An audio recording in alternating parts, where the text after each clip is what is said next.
It's so good to see everybody.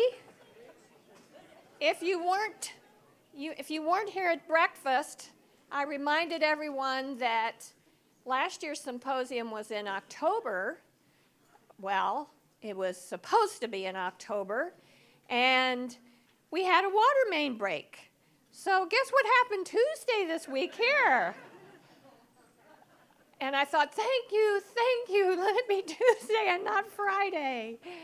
So we're so glad to see everyone here. I'm going to introduce our speaker in just a moment, but before I do that, I have one housekeeping issue, and that is please make sure to sign the sign-in sheets on your table. We need that for the food. They don't let us have food unless they know who was eating it. And we also need it for our own record keeping, and I know some of you are working on certificate programs with us, and we need to know that you were here with this program. So please do that. And I should say, by the way, I'm Linda Hodges, Director of the Faculty Development Center. I think I know almost everybody. But I said that because I want to especially thank the staff of the Faculty Development Center who put this together. Every year, I get to stand up here. I get to stand up here and look like I did something. When all I did was say to my associate directors and my program coordinator and my new assistant director, okay, guys, what are you guys doing? So I need to call out Dr. Carrie Kephart, Dr. Jennifer Harrison,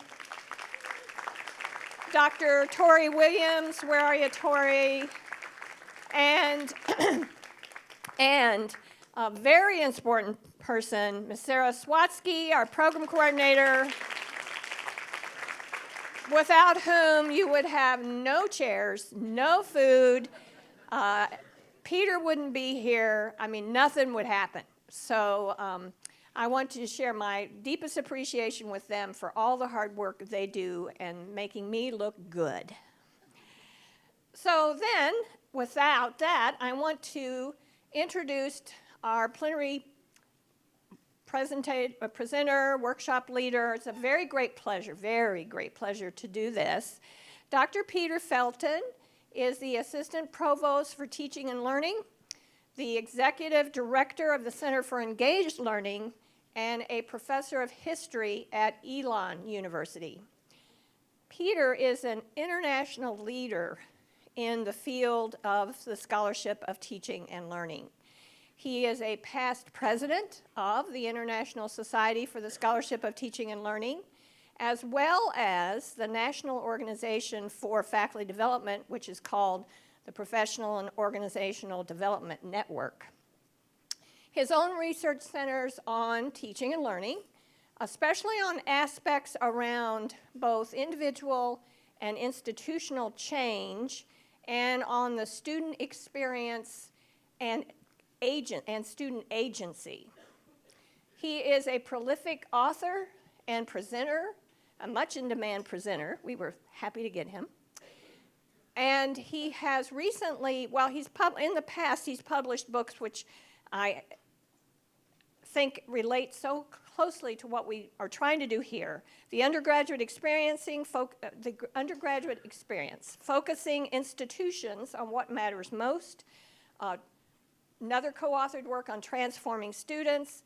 And what he's going to talk with us today is some of the research that went into his forthcoming book with his co-authors on the power of relationships in undergraduate education, in particular higher education more generally. So please join me in welcoming Dr. Peter Felton.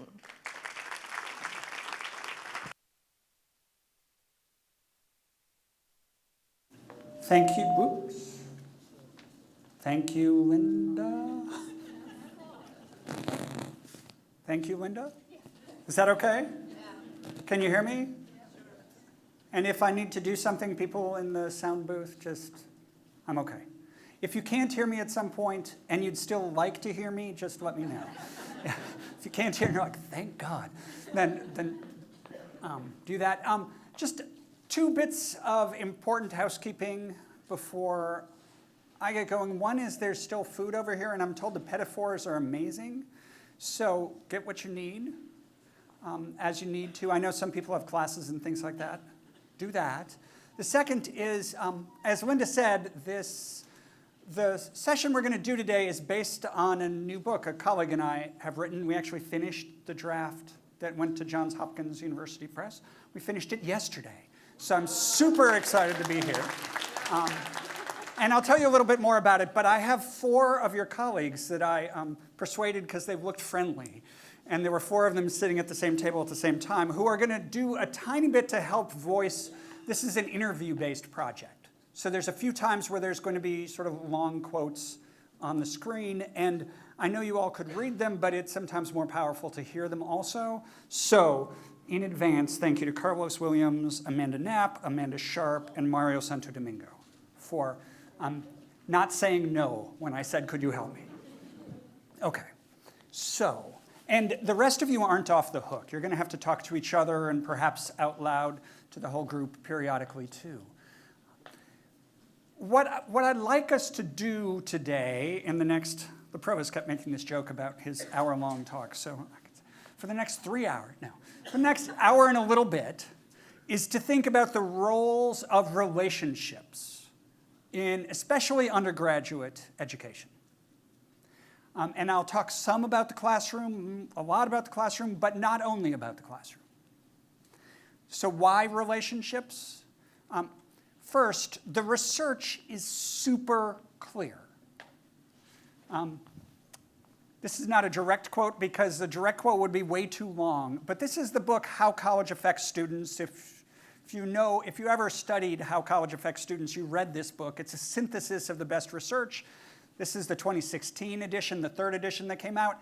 And the slide could be longer, but what it says is that faculty-student relationships and student-student relationships are the single most important factors in everything good that happens in college. Right? In grades, in persistence, in graduation rate, in sense of belonging, in actually whether you vote after you graduate, if you report thriving in your career 10 years after you graduate. Sort of think of anything you would want to come out of college that's positive. And the most important factors are faculty-student and student-student relationships, right? So you might now be thinking, so this dude is writing a book about relationships and we already know this? Ta-da! Yeah, that's how you get a book contract. No. The argument we're trying to make in the book is that we know this to be true, both from research and often, if you think about your own college experience or your friend's college experience or your children's experience in education, you know this is true. We just don't organize our classes, our departments, our curriculum, our institutions as if it were true. And so what we're trying to do in the book is make the case that we can organize our work around relationship-rich experiences for our students, and that we should, right? To do that, we didn't have to redo all this large-scale quantitative research. What my co-author and I did, and I could explain the methods if you want all the details, is we interviewed about 400 students, faculty, and staff around the country at 29 institutions. And we tried to have a fairly representative sample of institutions and students. So our student sample looks roughly like the US student sample. The institutions we visited, of those 29, some of them are like, are research intensive with a teaching at some degree of attention. Institutions, so ones that you might think of as somewhat peers or similar schools. We visited the University of Michigan, University of Washington, Florida International University in Miami, Brown University, all research-intensive universities, right? So this isn't only drawing from community colleges or only from small liberal arts colleges or anything like that. It's a little bit of everything, okay? And then we tried to boil all that down into some things that we could say, let's do these. So rather than save all the good parts till the end of the talk, let me tell you the 4 big themes that we heard from all of these interviews. about relationship-rich education. The first one, this is a phrase, all of these are quotes from our interviews, just tiny snips, but this is one of my favorite. The concept is relentless welcome. And if you think about, and I don't know if UMBC is like this, but many, many institutions are like this, right? You have an orientation for new students, and you sort of welcome the heck out of them for a few days, and then everyone's exhausted, and then they're just regular students, and you don't ever welcome them again. And in our classes, first day of class, you say, welcome, let's get going, right? And then we're done. And what we heard over and over, and there's really interesting research on this too, we think of students starting college and then ending 4 years later. That's not how most students start or experience college. They start and then they pause and then they restart. Or they start over here and they come over here. Or even if you stay at UMBC all 4 years in the same program, every semester you're starting with new faculty, new peers, new everybody. And what students need and what they want is to be welcomed everywhere they go on campus and in all of their work, right? We'll play with that some more. Second thing, this is a quote from a student, Jose Robles, at Nevada State College, which is this spectacular newish college outside of Las Vegas. And he was talking about a gen ed, he's a nursing student, he was talking about a gen ed geology course. And he said, I hate rocks, right? But this was the only science gen ed that fit his schedule. And he said, and something happened in this class, and the professor made it so I love rocks, right? And so what we need for students to experience in college is relentless welcome. They need to also get this sense that they love learning, right? Some of them do. Some of them come in that way and feeling that way. I'm convinced all of them could do this. And so how do we help them develop this level of learning, even, to quote Jose, even in a course as boring as geology, right? And I teach history. If you really want to get students fired up, say, let's talk about the Puritans, right? So how do you help students love studying the Puritans?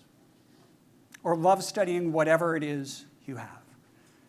Because for them to be successful in college, they need that. Third thing they need is what Brad Johnson, who's actually at the Naval Academy and studies mentoring, what he calls a constellation of mentors. When you go through grad school, like almost all of us or all of us have, you get this really powerful but sometimes false sense of how mentoring has to work in higher ed, which is you have a dissertation supervisor who tells you everything, and you owe everything to that person or from that, and whatever, right? But it's very much a one-on-one relationship. It's this sort of sage-protege relationship. That's very powerful. For undergraduates, that's almost impossible. It's just not scalable, right? There's too many of them and not enough of us, right? And research on mentoring says that also puts this expectation out there that there's one person who could mentor a student in every way she might need mentoring. And that's way too much to put on us. I have students and I can help them develop their skills and their abilities in historical research. But some of my students are thinking about, who am I religiously? I'm not the right person to help them with that. Or how do I get a job? I'm like, I'm a historian, don't ask me, right? There's any number of, right? And so what students need and what we need to see is that we're not alone in this work. We've got a whole set of colleagues around campus and beyond campus who can help our students, but we need to help them build this constellation of mentors. And then the last thing, this is from Joanne Smith, who's president of Oakton Community College outside Chicago. They do some really amazing stuff there. And I love this phrase. Students need inescapable opportunities for meaningful work.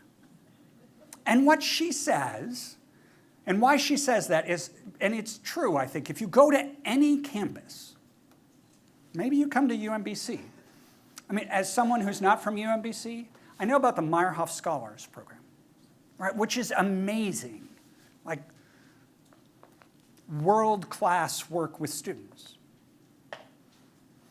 Lots of institutions have those sorts of things. And what do those sorts of things do?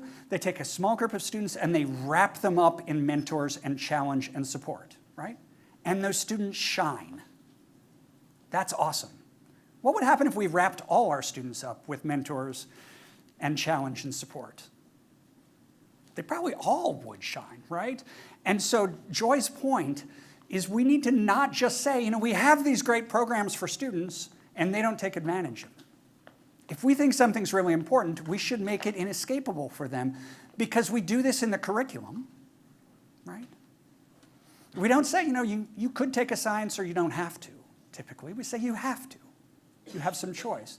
If we think relationships are really key to a student experience, why do we make them optional? Why do we say we've got a website that lists all these, right? How do we make it inescapable for them to have meaningful experiences and meaningful interactions?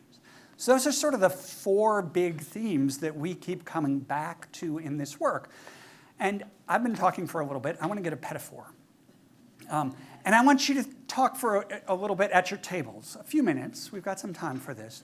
Because I'm curious, just hearing those things and thinking about your own work, however you work here at UMBC, can you talk at your tables? I'll give you about 5 or 6 minutes for this. Make sure you share the time well about these 2 questions.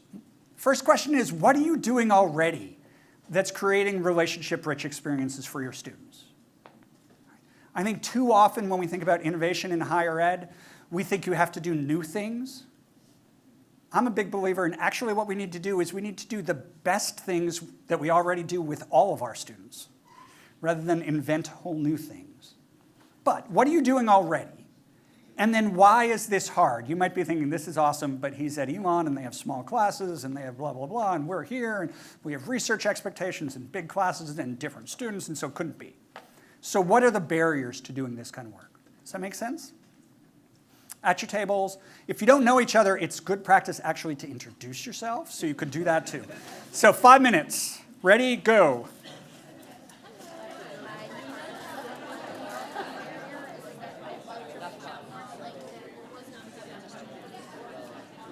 Okay, can you wrap up your conversations for now? You'll have some more time as we go. So just a first sort of pulse-taking question for me, and maybe this is a show of hands. How many of you were able to think of things you do right now, you do already, to build relationships? So pretty much everybody. Yeah. Did any table, did you hear a really, really cool example of something you thought was really effective or really different? That you could throw somebody under the bus and say, they have a great example. Just to hear a couple examples of what? Linda's got a microphone, so say who you are. Hi, I'm Diane Alonso, psychology at Shady Grove. Mine's actually it's not my example. This came actually, I think I first heard of it from John Fritz and through faculty development, but we do group tests. So we use the IFAT cards. I don't know if they have another name, but they're little scratch-off cards, and the group works together. So they take a test together, and it becomes, and I put people in groups at the beginning of the semester. They stay in the same groups throughout the semester. And so they get to know each other, and they work together to do the test. And they also evaluate. They do like a 360 evaluation of each other and give feedback. So I think it helps. By the end of the class, they do seem to have a really good cohesive team. That's been effective. That's great. And the research on that is really powerful, that students learn more. So that's great. So they're building relationships and learning more through stable groups and shared assessments, shared grading and some. Yeah, okay. Any other examples?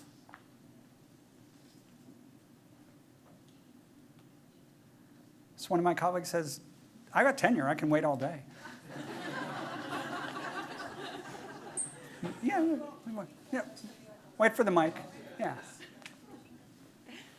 I've divided students into different discussion groups so that on Blackboard they talk to one another about the readings that they'll be doing before we have the class discussion in person. So, and they're finding that they're engaging one another quite well. That's great. So using technology to create more human scale interactions. Because one of the challenges at a big university like this one is a lot of the groups students are in, the time students encounter, they're not really at normal human scale where it's 200 of them and one of me. So I can't get to know them very well, and they have a hard time getting to know each other. And then we all have these things, right? One of my favorite interviews, you're not going to hear from this student. Favorite, it was because it ended up happy, but it started so sad. I was at the University of Iowa, interviewed this student. Her name is Alexa Olsen. Super smart, super interesting. If you close your eyes and imagine an undergrad at the University of Iowa, that's what she looks like. That's what she sounds like, right? She's wonderful. And she said when she came to campus, she was really shy. And her goal was to not meet anyone her first year. So she would go into class and look as unwelcoming as possible so no one would sit near me. And she made it for one semester. And then a professor encouraged her to do something, and things changed. But I guess the idea that students are just naturally sociable and are going to connect with each other, not all of them, right? Okay, so that was a hard thing because you had to talk about something good. What about barriers? Were you able to talk about barriers to doing this kind of work well? No. Yeah? No? No, you guys, there are no barriers? Any barriers that people would volunteer? Yeah. Class size. Let's just yell these ones. Class size. Time. Whose time? Ours. Theirs. Yeah, especially low-income students who are like, so you want me to do what? Age difference. Student diversity, right, is both a strength, but it can be sometimes who am I supposed to talk to?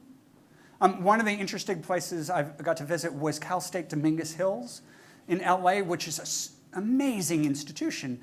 But they have a Male Success Alliance there run by this guy named Matt Smith. And he said one of the things they have to do is get students who in high school couldn't talk to each other, who are now in Econ 101 supposed to be talking to each other. Like, how do we help them learn to talk to each other in our classes, right? So there's lots of reasons why students might feel uncomfortable talking to each other or talking to us. So we have time, we have class size, we have age differences and other kinds of differences. Other difficulties? Attitude. I'm sorry? Attitude. Whose? Theirs or ours? Both. Yeah. Both, yeah. What do you mean? Who cares? I'm here to learn something and I get out and buy. Yeah, exactly. You're the professor. You tell me.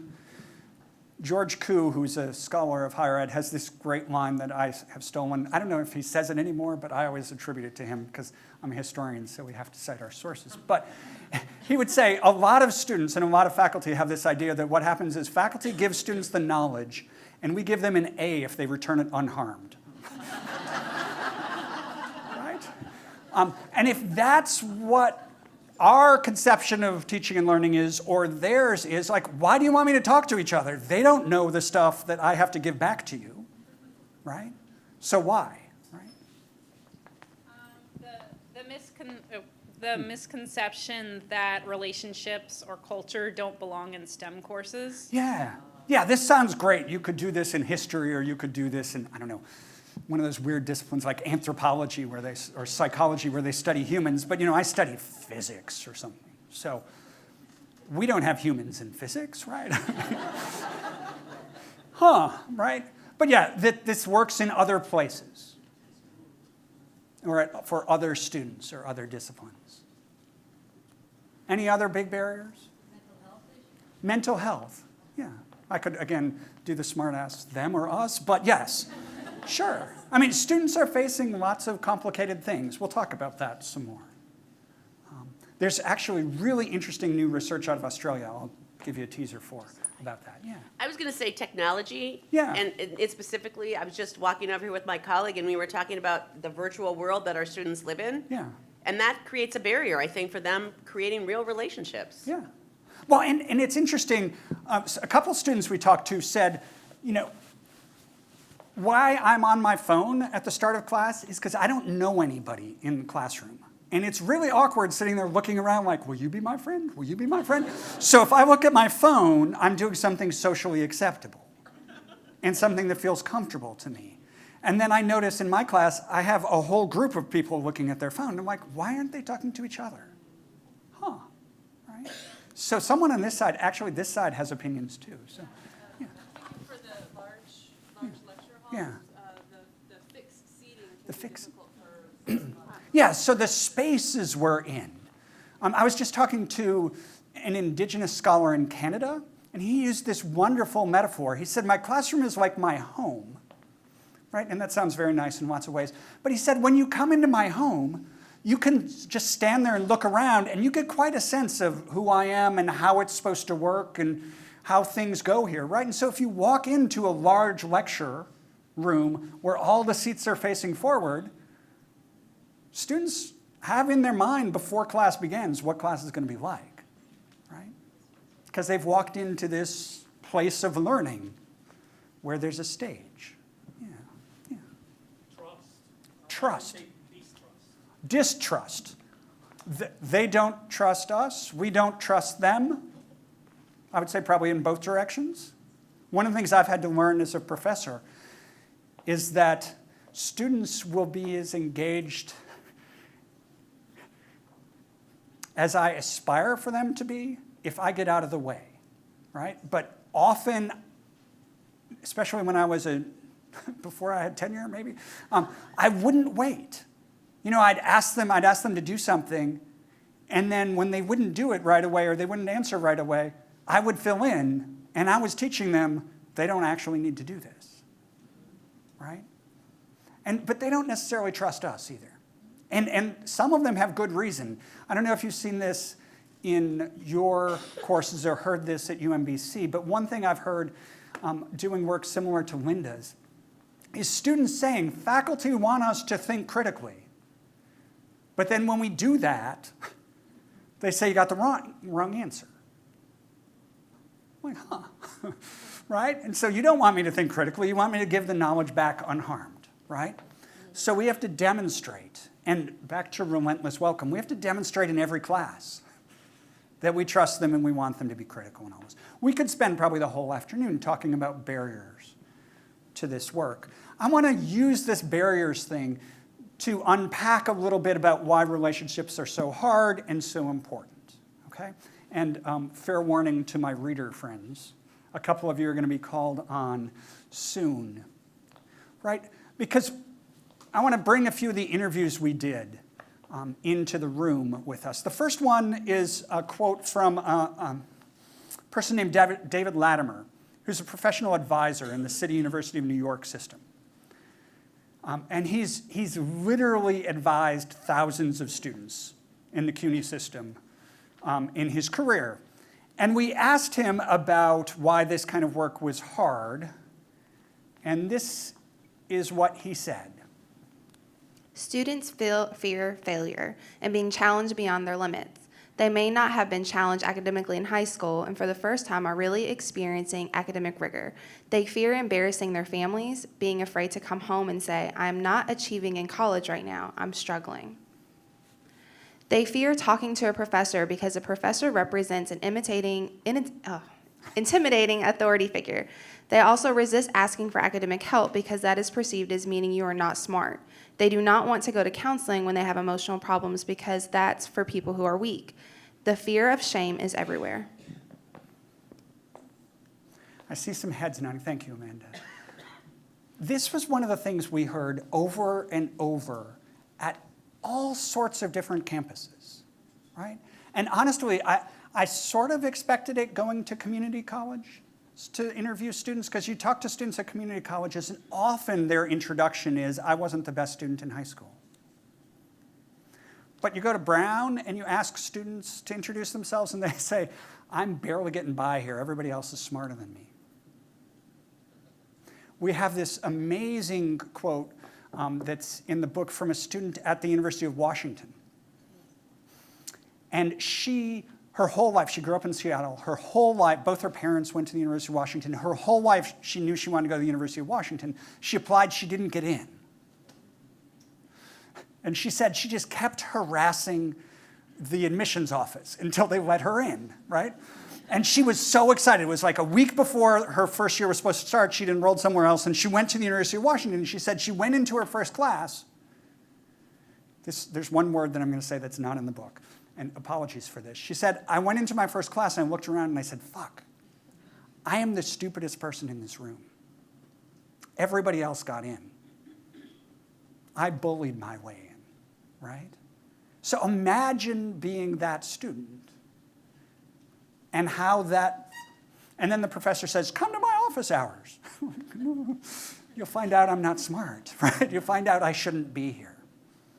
Now this is pervasive. There's actually studies that it's also pervasive among people who work in higher education, but that's a whole nother talk. But it's not always equally distributed. If you know work about stereotype threat by people like Claude Steele, or you actually pay attention to how the universe works, you know there's structural inequities in the world that lead some students to know or to believe that they're not as welcome. So a second quote, this is from a student at Bryn Mawr College, a small liberal arts college. Coming to college was a difficult experience for me. There was the just being away from home part, and then there was race. I never felt like I was a student first. I was always black first and then a student. For example, during my junior year, I remember walking into class on the day after Tamir Rice was killed by police. I was distraught. I walked into class and sat there, and it seemed like no one else was fazed by it. The day went on as usual for other students. It was just so surreal to have all of this weight on me because of something that happened and not feeling that reflected at all by the students and professors around me. Thank you. Right, that's hard to hear. To imagine that we have students who are having the same feelings, and sometimes there might be an event like Tamir Rice being shot, which is horrifying but national news. Right? And so you might know as a professor something had happened. But lots of times there's small things that happen that don't get that kind of attention that you couldn't possibly know. And so what do you do about that? The good news is there's lots of research done by people besides me that suggests ways to help our students through this work. I want to give you a quote from the person who runs the Male Success Alliance at Cal State Dominguez Hills first, because I think it's, this part's new. This is brand new. This is really cool research from, on community college students, from a book called The College Fear Factor by Rebecca Cox. And one of the things she says is she documents all these students who have experiences like this, right? And then she asks this wonderful question.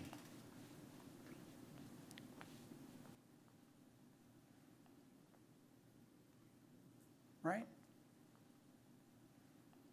Instead of saying, wow, aren't they damaged? Wow, isn't this hard? She flips and says, wow, aren't they resilient? Isn't it amazing that so many students who face such hurdles actually succeed? Right? And if we see all our students having that capacity and assume that, things will be better. Now Matt Smith from Cal State Dominguez Hills. So how do we do that? How do we help our students work through that fear, the shame, the concern about success, the worries about the world, the structural inequities that surround them, right? How do we do that? Well, Matt Smith put it really simply. They have to recognize we care about them. That we care about them as students, and that we care about them as people. If we do that, actually the research is really interesting. If students feel like they matter, they work harder. Right? Some people hear something like this and they're like, oh, you're just coddling students. I'm like, no, dude, it's not coddling students. In fact, there's really, really interesting research by someone named Laura Rendon. Some of you may know Rendon's work. She has this concept, theory of validation. And I'll explain it more in a second, give you a quote from Rendon. But the basic idea is that our job, in her language and in the research language often, it's institutional agents. I don't know why they call us agents, but it makes me feel sort of cool. I'm a secret agent. Secret institutional agent. Institutional agents are responsible for validating students. Some students will come in feeling these ways. That's okay. You can validate them too. But some students won't. And what validation involves is expressing your confidence in their capacity to meet our high standards in the academy. So it's not just, let me give you a hug. Everything's going to be all right. It's that we have really high expectations here at UMBC for what our students can do, and I know you can do it. Right? So when students feel validated, this is from a more recent version that Rondon and a colleague, Munoz, did, following up on this. This is with Latino students.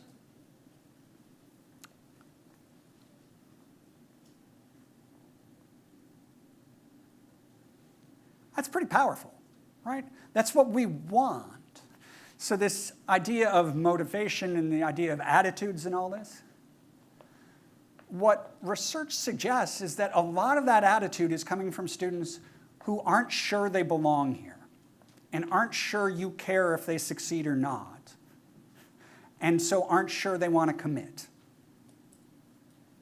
And if we can convince them that we know they're capable and we know they can do it if they work hard enough and work smart enough and get the support that they can do it. There's a professor at the University of University of Nebraska, Amanda Williamson, who teaches a 700-student Intro to Psychology course online, which sounds truly awful, right? I mean, for everybody involved.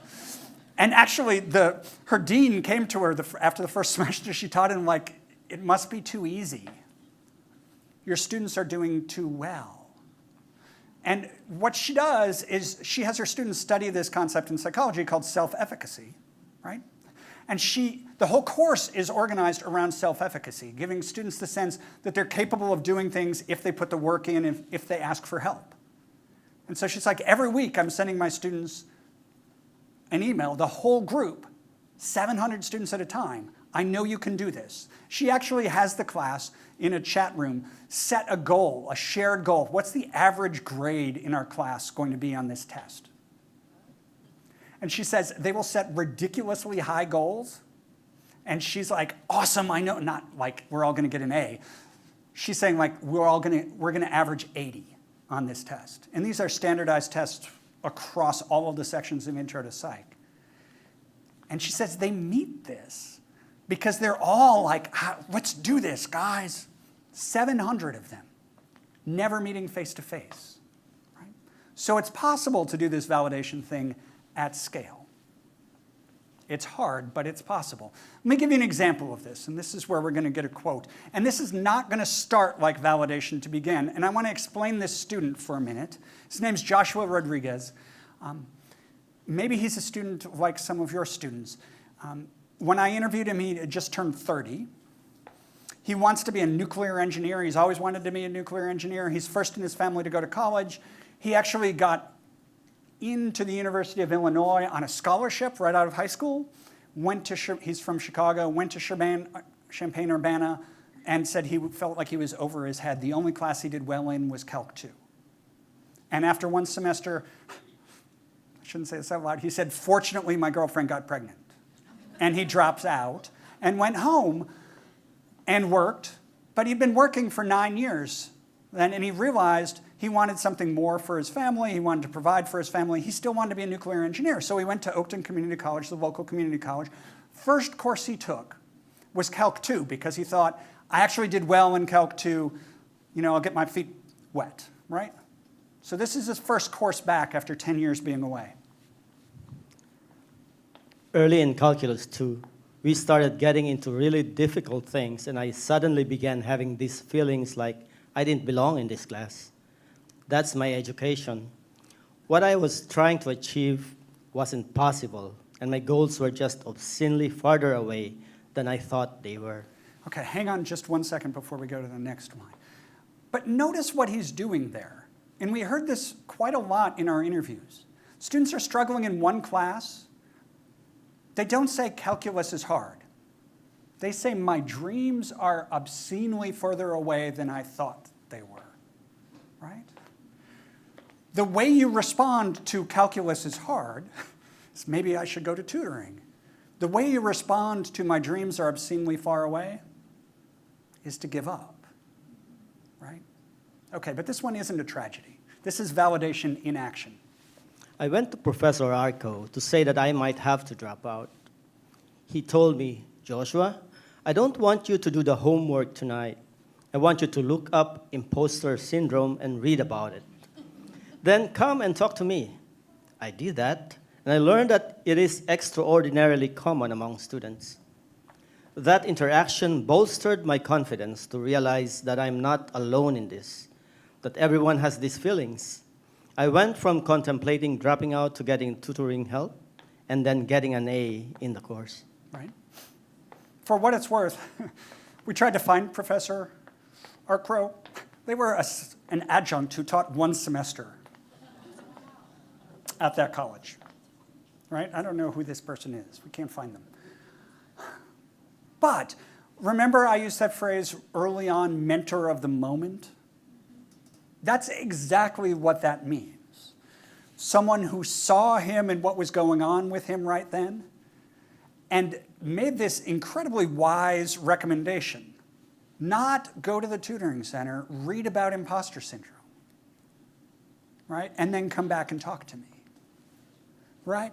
And so that's a way of validating a student in a one-on-one interaction. That's really powerful. Joshua now is actually in engineering school, so yay. And he told me all about the kind of engineer he wants to be, and I have no idea how any of it works. So, but really interesting how one interaction with one professor can matter a lot. And the professor probably barely remembers this, if at all, right?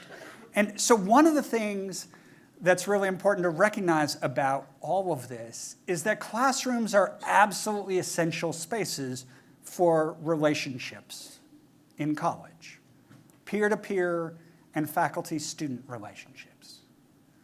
They're central.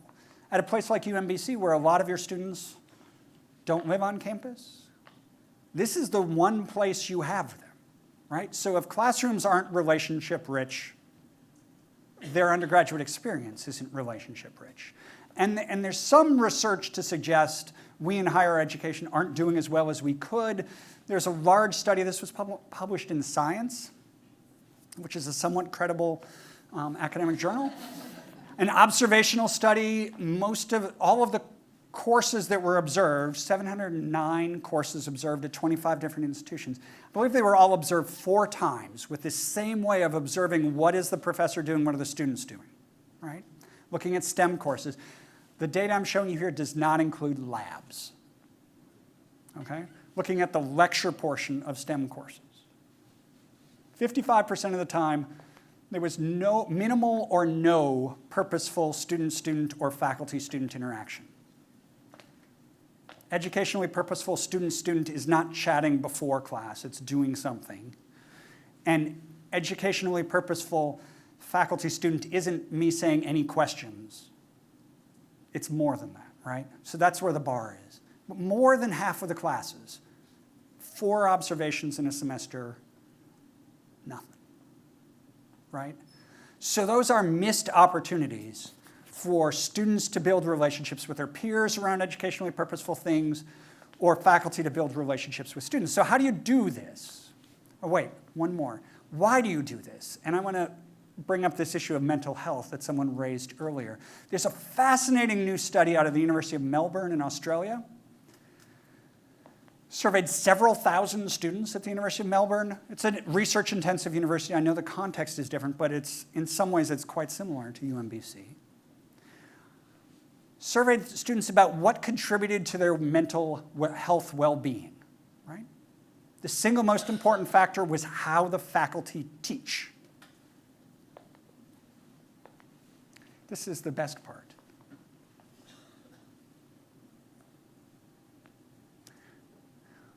what this study says is to contribute to student well-being, we, if we're faculty, don't have to become counselors. We don't have to become kindergarten teachers and stand by the door and give everybody a hug as they come in and go out. What we need to do is attend to the fact that learning is a social experience. And so can we help students build meaningful and educationally helpful relationships in class? Sure. That actually helps with their mental health, too. Fascinating. Not getting out of our lane, as one of my colleagues would say. Staying in our lane still, but doing what we know is good teaching. Active learning, peer pedagogies, contribute to student mental well-being. So how do you do this, and how do you do this in really big classes? This is one of my favorite studies. It's STEM Ed. Some of you may know it. It's from Arizona State University. The key word here, I'm a historian, so I don't know how to use pointers, but the key word is perceive. Students you don't actually have to know your students' names. They have to think you care to know their names. And then they study harder, they actually do better on tests, they report they belong more, they are more comfortable asking for help. In this study, which is at huge university, huge sections of intro STEM courses, you know what the magic finding was? Name tense. I'm not kidding. And when I read this, I was like, really? Because I hate name tense. But you can read the paper. It's very good. It's actually very persuasive. I now like name tense. But a really interesting point about what name tense did. What name tense do, first of all, is then the faculty knows that I could say Mario, right? Because I could see your name. Or I could at least try to say your name, right? But even more important, name tense helps students know each other's names. So this is a quote from the paper. And I resonated with this student, Erica, but I thought it was stupid to begin with. No one really cares. But just knowing someone else's name will help you talk to them. Calling people by name is better than, hey, do you want to study?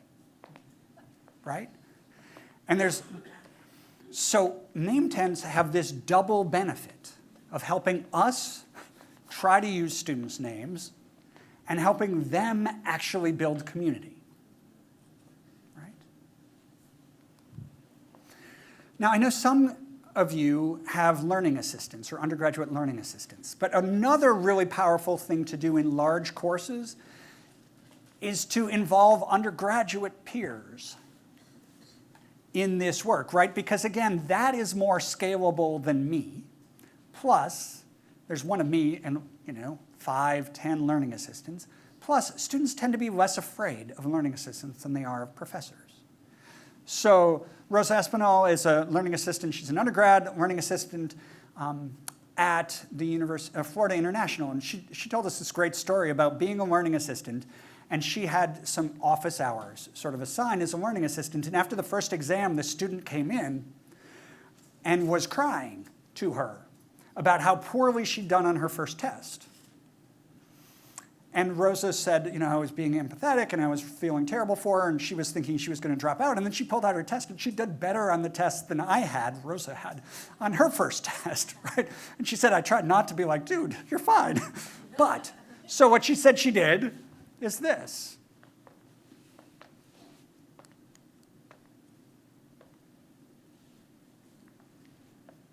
Right? Rosa was, in a way, she both gave this other student practical advice, and she was also a vision of the possible. It's like you could do poorly on the first exam and still survive. In fact, a number of the places my colleague and I visited where we were talking to folks about learning assistants, one of the cleverest things we heard in a couple places is don't default to hiring the very best students as learning assistants. If you can, hire students who struggled and then succeeded as learning assistants. Because being able to do what Rosa did, which is say, you think that's bad? And able to say that authentically is really powerful for peers, right? So I've talked about name tense and things faculty could do. We talked about learning assistants. But there is a lot of just group work that people use often that can be powerful, but often people worry about the researchers call it social loafing, right? That students don't take it seriously, that the smart kid does all the work and everybody else puts their feet up and waits, right, et cetera. Really interesting study done in biology courses, again, based partly out of Arizona State here, about what actually happens in STEM group works and what students experience as barriers to doing group work well. This is the conclusion of this.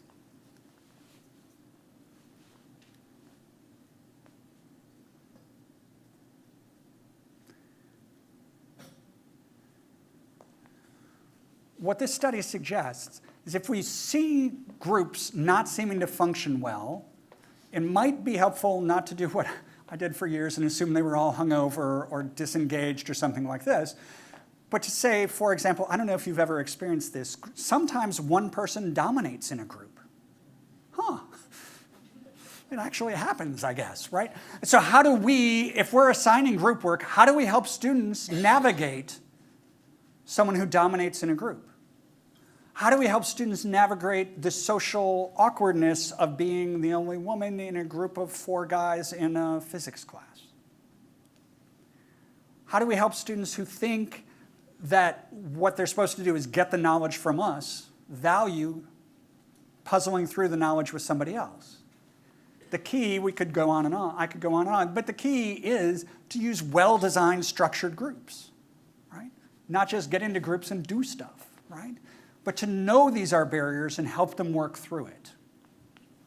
So Bell Hooks, who some of you know as a philosopher of education, wrote this a long time ago, but it's still valuable.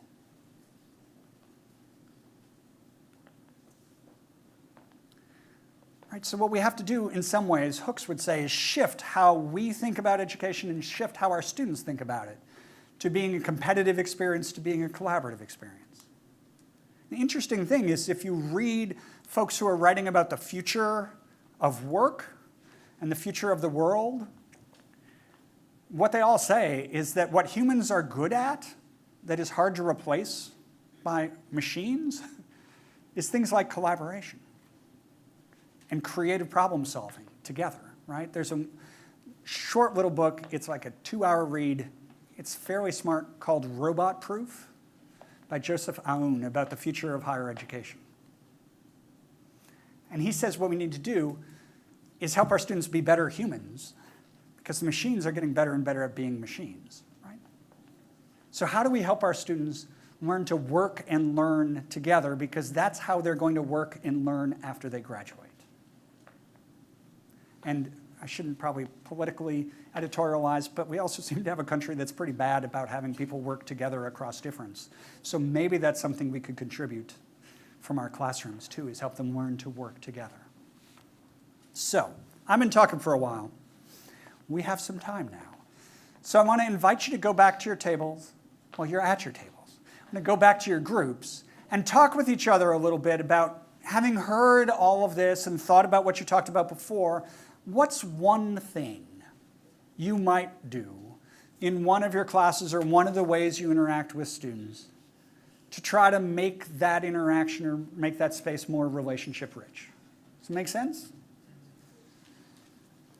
6 or so minutes on that, and then we'll talk some more. Okay?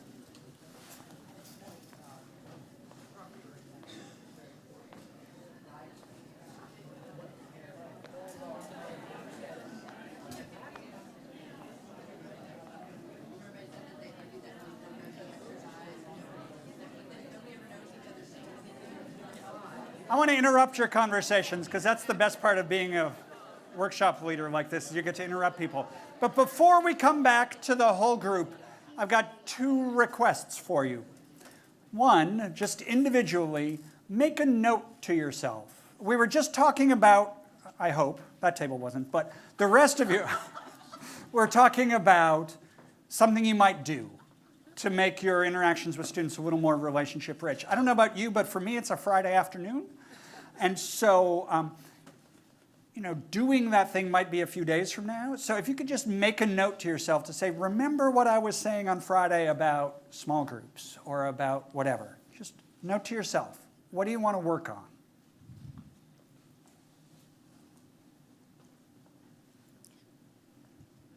We'll talk about that, but first, just note to self. Second thing that I'll just give you a minute to do is, this talks about relationships. You've been talking to these people now. If you don't know them all really well, this would be a good time to be like, what's your email address? Or what's your name? Because I didn't make you do name tense. So if you want to just do a quick around the table, because maybe you want to continue this conversation, or maybe you heard a really good idea from somebody. So do that really quickly so you can continue these relationships. Then I'll bring you back together.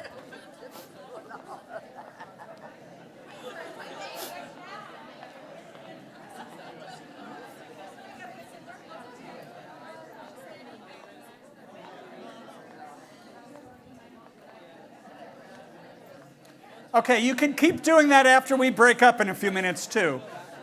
And I'm not going to do the thing that I'm always tempted to do, which is how many of you didn't actually know that person's name just now? But that's okay. You made a new colleague maybe, or deepened your relationship with someone who you knew already. Now we're doomed. Okay, I would like to come back together just to surface two kinds of things before I do a little bit of wrap-up.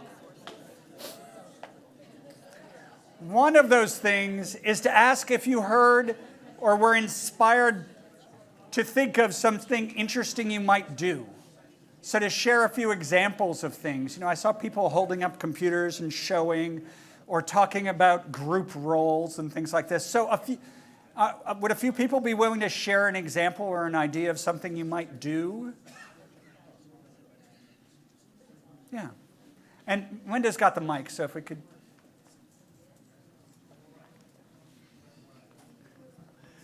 Yeah, so in the lab that I direct, we eat lunch together, which is a little bit rare. But the students are always the most hesitant to join faculty and staff there. And so I'm going to make it mandatory, the first one, and pay for lunch. Yeah.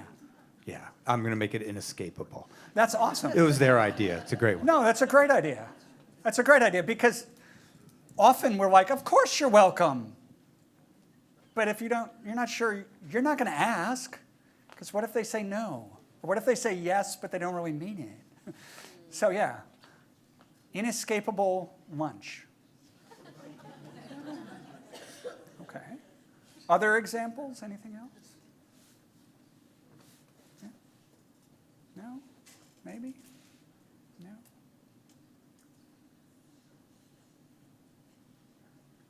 Yeah, way back there. Thank you.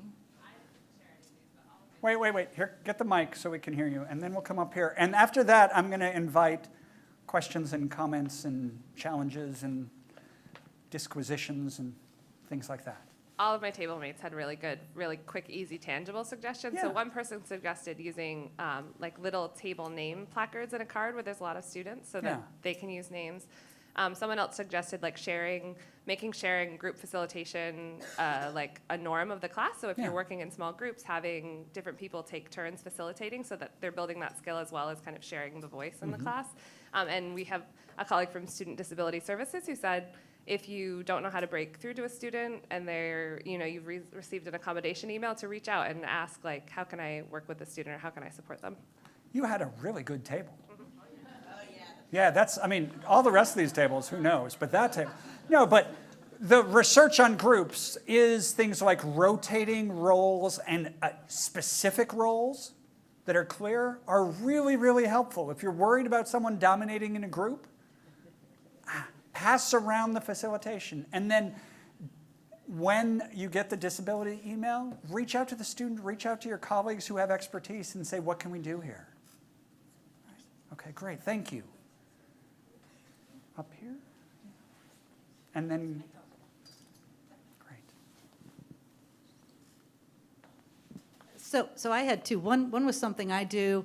Another is something my daughter told me one of her teachers do. So I don't know, maybe it's someone in this room. For me, we were just sort of riffing off the group work. I have my groups create their own rubric or create their criteria for the rubric as to how they're going to interact. So they decide their own norms and what they want to do in terms of that. And I think that gives much more buy-in. One of the things that came up to me, though, is my daughter was taking a class, and she said what she found was really interesting is this: one of her teachers would come early, and the students who were there early, he would just engage. It would be some interesting topic. He'd pick something kind of unique and have a conversation with those students for the first few minutes, sort of, I guess, running into the class. And she said that just made it just so more human, so much more approachable, that he was not the teacher, the sage on the stage, but someone who she could actually talk to. Right. No, that's a great, those are both really helpful. That second one, I just want to underscore, because a lot of what we're doing, and this sounds awful, but a lot of what we're doing is perception management. Are you available? Are you the kind of person that will talk to students and be talked to? There was a professor I met 20 years ago who taught this gigantic Intro to Econ course at the University of Virginia, 1,000 students at a time, right? And every now and then he would get perfect, he won all the teaching awards in the history of teaching awards, but every now and then he would get perfect scores on availability with students, and his chair would be like, "What are you doing?" And what he said is he came 10 minutes early to every class, and he sat on the front of the stage and talked to who was ever there, and when class was over, he set his stuff down and he sat on the front of the stage and talked to whoever wanted to talk to him as long as he wanted. He said 95% of his students never once interacted with him in any way. But they saw him as being available. I have a colleague and actually a wonderful, inspiring teacher named Brian Dewsbury. Teaches biology at the University of Rhode Island. He's got this wonderful essay in Scientific American called The Soul of My Pedagogy. Brian teaches intro to biology for majors at the University of Rhode Island. He gives away his phone number, his cell phone number, on the first day of class. He does, and he says, right, and you're like, and he's like really charismatic and smart and interesting and all this, and like, you're gonna get all these whatever. But he says, I'm giving you this because if you really need me, I do my best to be available. I can't say I'm gonna answer, I've got small kids and I sleep and all this, but I'll do my best. And if you need me to, I will call you before class. If you're not gonna wake up, just send me a text or send me an email saying, could you call me in the morning? He said once a semester, someone will call him or text him. Once, 150 students. So he said, the offer is so powerful and the risk is so low, right? I just wanted to add, you can set up an alias phone number. You could set up an alias. No, it's not a real phone number. It's a real phone number. It forwards to your cell phone. But Ah. You're not giving away your personal cell phone. It's So, a Google you're not giving phone. away your personal Right, cell phone. but they Okay. call it and it forwards it to your personal cell phone. So you're still available, whatever they want to call or whatever, but you set it up as a Google phone alias. Oh, that's a And great, it's low that's a risk. great idea. And if you could set it up so that lady who keeps calling me and goes, don't hang up. Anyway, okay. So, that's free. What's your name? Jenny Carter. That might be her real name. That might be her alias name. But Jenny Carter can help you figure that out, because that's a great idea to not give away personal information, but to be available in different ways. And email's the same way. You know, we all have email, but tell students I don't respond at certain times, or I respond within 24 hours, or whatever it is. Okay. So at this point, we've heard some really good examples. Any questions, concerns, challenges that you want to share? I've got a dumb one. This is logistical. But can you talk a little bit about the use of the name tense in large lecture courses? Okay. The question was, can you talk about the logistics of the name tense in large lecture courses? How can you see them if the students are in the back? Yeah. Do the students just make them every day? What goes Okay. on? Well, no, you actually said, I've got a dumb question to start. And I don't know if any of you have ever watched ESPN. There used to be this guy on ESPN named Chris Berman who had the greatest commercial ever for something he called Football University. And he was talking to his class. And he said, students, in my class, there are no dumb questions. There are only dumb people who ask questions. Oh, I'm sorry. I figured we could take that right here. No, but the prefacing with the dumb question, students have that feeling, right? They don't want to ask a question because they think it's not a good question. That's a great question, right? Like, how do you actually do that? What they say is they bring in some not very expensive cardstock. They have students make them on the first day, and they say it's an assignment that you have them every class. Right? And in this class, they're very large classes, there's TAs. That's how they take attendance. And there's an attendance grade or attendance record in those. And then what they say in reality is once students start using them, it just becomes part of it. And no, unless you have really good eyes, you can't see the names in the back. But it creates this opportunity for me to say, I can't see your name tag. What's your name?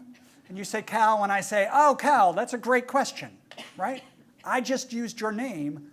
Or magically, I remember your name like I just did because I saw you give a really great presentation before, right?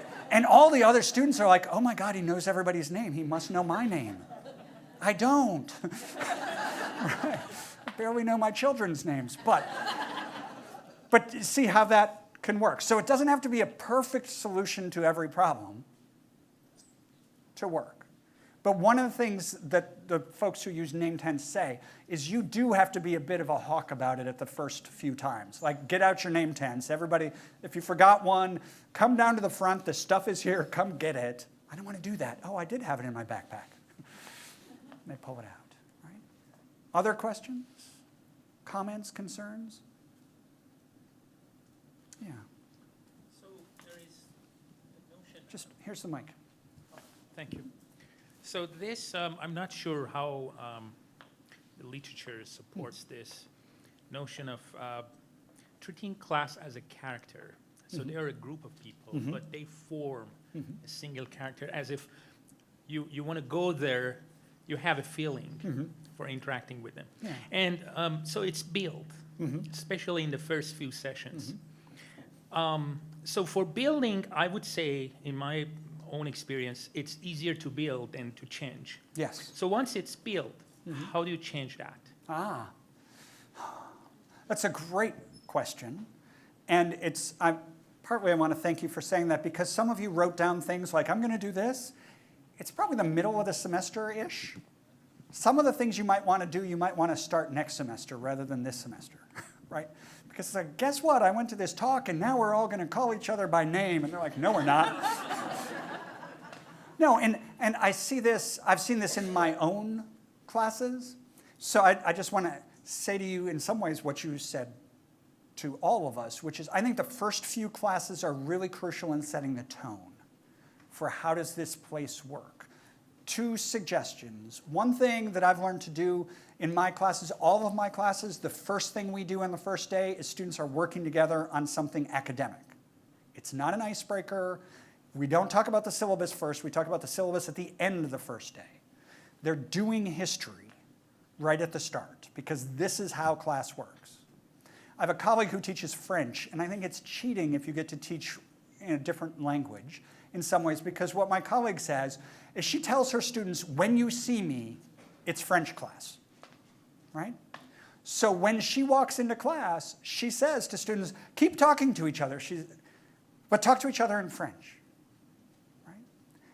Because she thinks we need to warm up in that. I've got colleagues who play music and things like this, but just ways to set the tone. Again, back to what this Indigenous scholar said in Canada, your classroom in a way is a home, right? It's a home for this community. So what's it feel like when you come into that home? And how do you help everybody feel like they're welcome? And everybody feel like they should do things? But that's hard to change. I don't think it's impossible to change. I think it's hard to change. So I think starting well is good, and then being explicit about things. One of the things I found, again, from doing work like Linda has, we do on my campus, we do mid-course focus groups where we'll come in and interview students about how the class is going. And about half of the time, no, more than half of the time, students will say things like, I wish class was a little more interactive. And then I go talk to the professor, and the professor's like, I wish they would be a little more interactive. And so one of the good things you could do coming out of the mid-course focus group is the professor could say, you know, class would be more interesting for all of us if it wasn't just me talking all the time. How do we all do that together? Right? So you can interrupt too. Back to the research on belonging and the importance of institutional agents. Right? If we wait for our students to take responsibility for doing all this stuff, we're going to wait a long time because they're young and not the paid people in the room. It's our responsibility to create this culture in our classrooms and on our campuses. So we need to take the lead on that.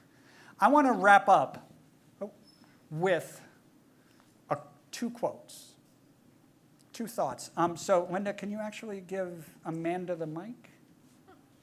This next quote is it's from Donna Lindemann, who runs this amazing program at the City University of New York. It's called ASAP, which stands for something about accelerated to graduation for community college students, right? And ASAP has just remarkable results. Students graduate at multiples of the graduation rate of their peers. This is low income, almost all first gen community college students. And what they do is they provide wraparound support for these students. So these students get Metro cards, and they get their books paid for, and they get their tuition paid for. But most importantly, they get an advisor they see every week. And to get their Metro card and to get their voucher for their books, they have to go see their advisor, right? But they get to know their advisor really, really well. And this is what Donna says about why they have those advisors. Many of our students haven't necessarily tapped into the gifts and the skills they already have, their own tenacity, their own intelligence. We help them understand that they are fully capable, every single one of them, of earning their degrees. We ask, what are the things that you've worked towards and achieved that is essential to them being able to say and believe, I am good at things, I can commit to things, and I can finish them? At some level, it's not that hard. That's also sort of basic social psychology. Get students to talk about what they're good at, and then say, wow, could you use that in this context too? Right? But having someone like an advisor who can validate them and support them is really key. It seems sort of complicated. That's a high-end program. One last quote. This is from a student. She's a community college student in Chicago. She was one of my favorite interviews because she didn't introduce herself the way most community college students do, most first-gen students. She's an immigrant. Most immigrant students do. She didn't start apologizing for herself. She said, I'm going to be an orthopedic surgeon. I'm like, awesome. And she said this.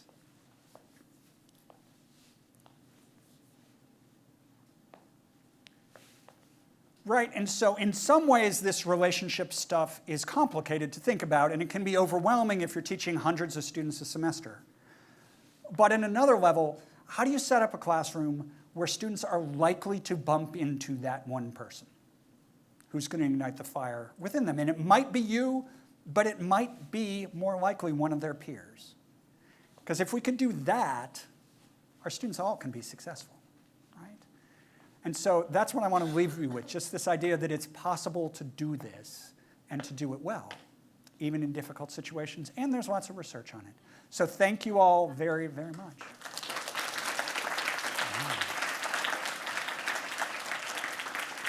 Oh, and special thanks to the readers who were brave.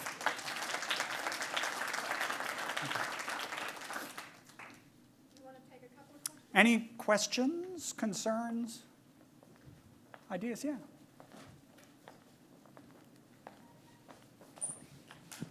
You mentioned about Miss Olsen in University of Iowa. Yeah. And she couldn't, after one semester, she decided to make friends. Yeah. Could you tell me what triggered her to do that? A professor triggered her, but they have this thing at the University of Iowa that I think every university should have. I think it's so cool. So UMBC can get one too. It's called the Conversation Center. But wait, it's not quite what you think. It's like a writing center. And it was developed at the University of Iowa for graduate students, to help graduate students who are not native speakers of English learn to speak English. So what you do is undergraduates take a course studying how conversation works and how intercultural communication works. And then as part of that course, like with Writing Center pedagogy, they have to work in the Conversation Center where they have conversations with anybody who comes in, right? It's so cool. The data from the Conversation Center at Iowa is really interesting because they thought it was for international graduate students. And international graduate students will use it a lot. But you know who else uses it a lot? First-gen college students, undergraduates. Students from small-town Iowa who this university is an overwhelmingly big place. Shy students. Alexa, in the interviews, says she took the class because this professor said you should do this. And she thought it would be good for her, and she was talking to her parents, and they're like, yeah, you should probably learn how to talk to humans. And so she took this class, and when she had to do her first conversation consultation, she said she felt like she was going to have a panic attack, right? She was completely panicked, and then this young man came in and sat across from her, and she's like, and he was sweating. And I realized, this isn't that hard, right? I mean, we can do this. And she did. So anyways, it was a professor intervening and pointing her to a different program that helped her build some skills. But I think you should have a conversation center, because I think we could all do better at learning how to talk to each other. Thank you. Other questions? Concerns? No? Okay. If not, Thank will you you. please join me in thanking Peter Felton?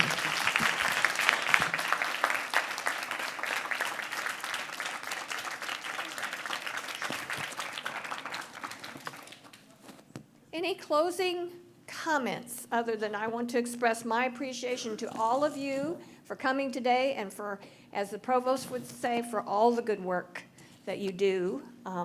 We're delighted to be able to host this event on behalf of the provost, and we wish you all the best for the semester. And please do, you can think of the Faculty Development Center as a conversation center, because we are always thrilled to talk about teaching and learning. What's working, what's not working. You can come in our office and cry. You can come in our office and share something really exciting. And as they say, what comes to the Faculty Development Center stays in the Faculty Development Center. So, Cal, you look like you want to say something.